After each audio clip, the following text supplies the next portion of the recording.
Hi, welcome back to Writer's Block. I'm Lee, and today I have a Fairyloot unboxing. This is September's box.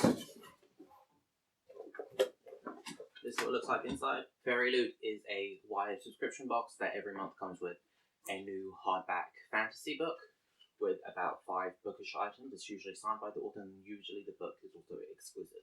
So the September theme was Under the Sea. This is the theme card for this month, with the spoilers on the back. I quite like the art for this one, it's real nice. I do quite like the sea theme ones, though I am a bit apprehensive that that's going to have like Disney stuff like Little Mermaid or something.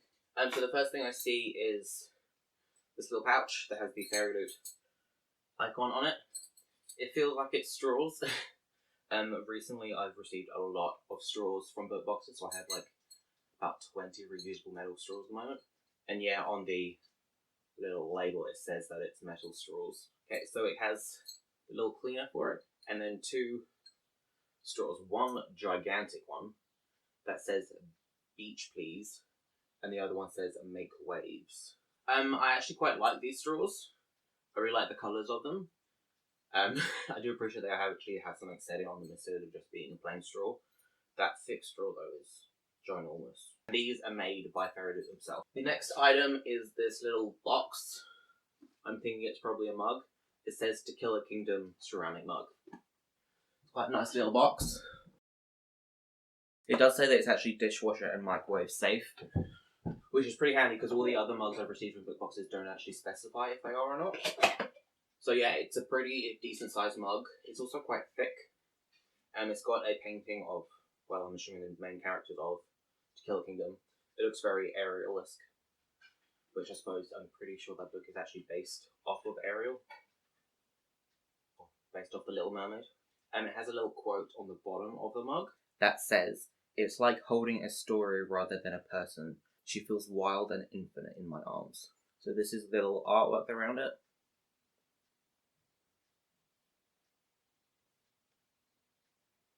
For some reason they've given her a giant butt. So I always like it when mugs come in book boxes. They're obviously a useful item. I do have quite a lot of them actually. I do like the painting of this, and I like that it's actually coloured on the inside, and so it's a bit more unique than the other ones. But it is a story that I've not read. The next item is covered in the little swirly things packaging.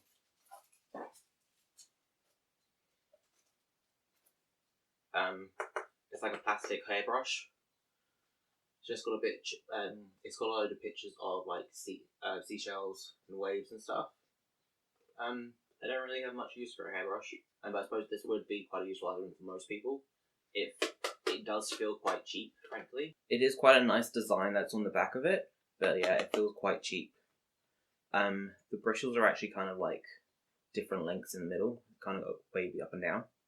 I don't really have much of a use for it, though I'm thinking because the bristles are quite spread out, and actually because of the different heights, it might actually be really good to brush my cat with, because he's a very long-furred cat.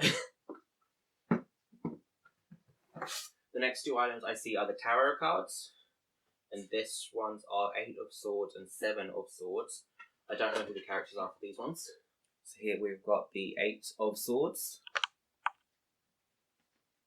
and the 7 of Swords.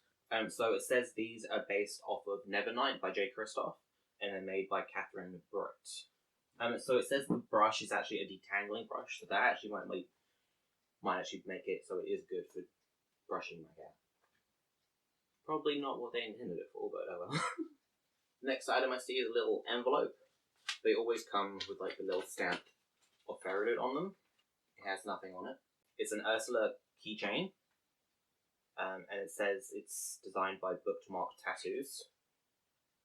By the looks of it, it might actually be glow in the dark. So it says poor unfortunate souls. It's very bright. I did say that I wasn't looking forward for Disney things, but this is quite subtle in its Disney nature, and it is quite a nice design. And I prefer that it's actually based on the villain instead of the princesses. There doesn't seem to be much left in here. Oh wait, never mind. There's a postcard of Atlantis, which has a really nice drawing of it. It's just a postcard on the back. This is designed by the same person who did the designs for the Hairbrush. Taraj Jar. I'm not sure if I'm pronouncing that right. I don't have much use for postcards really, but I really like the print, so I might just hang it up as a print. The next item, which I'm pretty sure would be the last one, is a little pouch, and it feels like it's probably like faux leather, and based on the look of it, I'm assuming it's by Ink and Wonder Designs. It doesn't say that it's by Ink and Wonder, but it's the exact same style of art and the same font and everything that they do for their work. Though I do know that Ink and Wonder did actually shut down because of COVID, so maybe they're just doing it by themselves. It feels really well made. It's a little bit textured where the drawings are. So it's got the print on both sides. It says, "Don't grant all prince's requests, darling girl. Men are always asking for more than they should." By Sarah Henning Sea Witch, which is also a book I have not read. It's just plain black in the middle, which is kind of like, it's a bit soft. This does feel really well made and really nice. I don't particularly have much use for it, but I'm sure I'll find one. So yeah, all that's left is the book. It does feel like quite a thin book. So their books always come in these little protective pouches that again have their logo and it says happy reading on the side. So as always, we have the monthly bookmark, which is the same artwork as the spoiler card. So just by her. Then we've got an author letter with some character artwork on it. Then of course there is the Fairy Scoop, which has a little interview with the author, and that is actually it for this one. And next month's theme. Normally they also have more information than that, but I guess not this month. So this month's book is Fable by Adriana Young. This is a completely redesigned cover, which I'm glad about because the original cover was pretty ugly. So it is signed by the author as well, and it's got some nice little illustrations. It has a map inside as well, and as far as maps go, that's probably the ugliest map I have ever seen. So this is by the same author as Sky in the Deep. It's a much thinner book than the other one. I haven't actually read this yet, it's from the library, which I'll actually probably be returning in the next couple of days and not actually starting it. Hello. So I'm not sure what the book was about originally. It says that it's about a girl called Fable who's abandoned on this island by her father, and she wants to escape and prove her worth.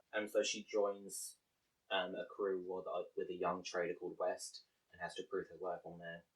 And she has to pretty much survive out at sea with him till she can find her father. I do really, really like the cover. It's so much better than the original cover. In terms of plot, don't really feel like that synopsis really gave us much. So I'm really no idea if it's actually going to be something I would like.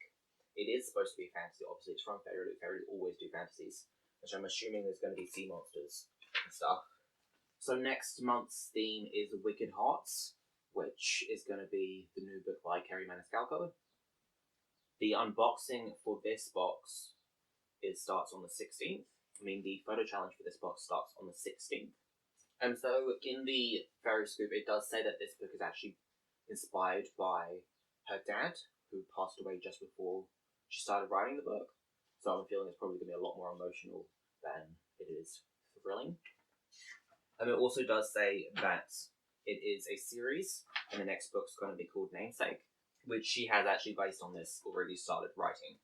So that was everything that was in the Fairyloot September box. I did really like the book. I did really like the items, but overall it's definitely not one of my favourite boxes. I know I won't be subscribing to the October or the November one, as based on the spoilers they've given, they feature romance books, which I am not a fan of. So instead I'll be getting the Algrates. If you like this video, don't forget to just hit the like button and subscribe, and I'll see you next time.